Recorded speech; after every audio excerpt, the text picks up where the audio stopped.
ಇತ್ತೀಚಿನ ದಿನಗಳಲ್ಲಿ ಕೆಲವು ತಂದೆ ತಾಯಂದಿರು ಶಿಸ್ತು ಅನ್ನೋ ಹೆಸರಲ್ಲಿ, ಇನ್ನು ಕೆಲವು ತಂದೆ ತಾಯಂದಿರು ಅವ್ರಿಗಿರುವಂತಹ ಕೆಲಸದ ಒತ್ತಡ, ಸಾಂಸಾರಿಕ ಒತ್ತಡ, ಸಾಮಾಜಿಕ ಒತ್ತಡಗಳ ಕಾರಣದಿಂದಾಗಿ ಅವರ ಮಕ್ಕಳು ಮಾಡುವಂತಹ ಚಿಕ್ಕ ಪುಟ್ಟ ತಪ್ಪುಗಳಿಗೆ ಅತಿಯಾಗಿ ರಿಯಾಕ್ಟ್ ಮಾಡ್ತಾರೆ. ಅವ್ರನ್ನ ಮಕ್ಕಳನ್ನ ಪದೇ ಪದೇ ಬೈಯೋದು, ಕೆಲವು ಸಲ ಹೊಡೆಯೋದು ಮಾಡ್ತಾರೆ. ಇದು ತುಂಬಾ ಡೇಂಜರ್. ಮಕ್ಕಳಿಗೆ ಬೈದಾಗ ಅಥವಾ ಹೊಡೆದಾಗ ಅವರಲ್ಲಿ ಫಸ್ಟ್ ಭಯ ಹೆಚ್ಚಾಗುತ್ತೆ. ಭಯ ಹೆಚ್ಚಾಗೋದ್ರಿಂದ ಅವರ ಜ್ಞಾಪಕ ಶಕ್ತಿ ಕಡಿಮೆ ಆಗುತ್ತೆ, ಅವರಲ್ಲಿರೋ ಇಮ್ಯುನಿಟಿ ಕಡಿಮೆ ಆಗುತ್ತೆ, ಹಾಗೂ ಅವರಿಗಾಗುವ ಸ್ಟ್ರೆಸ್ಸಿಂದ ಅವರ ಲರ್ನಿಂಗ್ ಕೆಪಾಸಿಟಿ ಕೂಡ ಕಡಿಮೆ ಆಗುತ್ತೆ.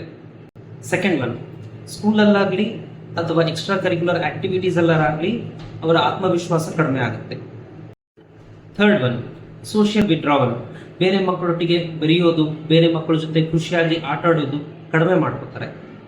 ನಾಲ್ಕನೇದು, ಅಗ್ರೆಷನ್. ಕೆಲವು ಮಕ್ಕಳು ಅವರ ತಂದೆ ತಾಯಿ ಹೊಡೆದಿರುವ ಸಿಟ್ಟನ್ನು ಅವ್ರ ಮೇಲೆ ತೀರಿಸ್ಕೊಳ್ಳೋಕ್ಕಾಗದೆ ಅವರ ತಮ್ಮಂದ್ರ ಮೇಲೆ, ತಂಗಿಯರಿಗೆ ಹೊಡೆಯೋದು ಬೈಯೋದು ಮಾಡ್ತಾರೆ, ಹಾಗೂ ಸ್ಕೂಲಲ್ಲಿ ಬೇರೆ ಮಕ್ಕಳ ಜೊತೆ ಜಗಳ ಮಾಡ್ಕೋತಾರೆ.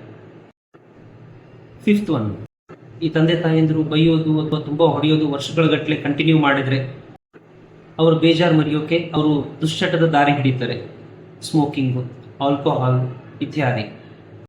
ಸೊ ನಿಮ್ಮ ಮಕ್ಕಳ ಒಳ್ಳೆಯ ಭವಿಷ್ಯಕ್ಕಾಗಿ ನಿಮ್ಮ ಮಕ್ಕಳ ಒತ್ತಡ ಆಗದೇ ಇರಲಿ, ಜಾಗ್ರತೆ.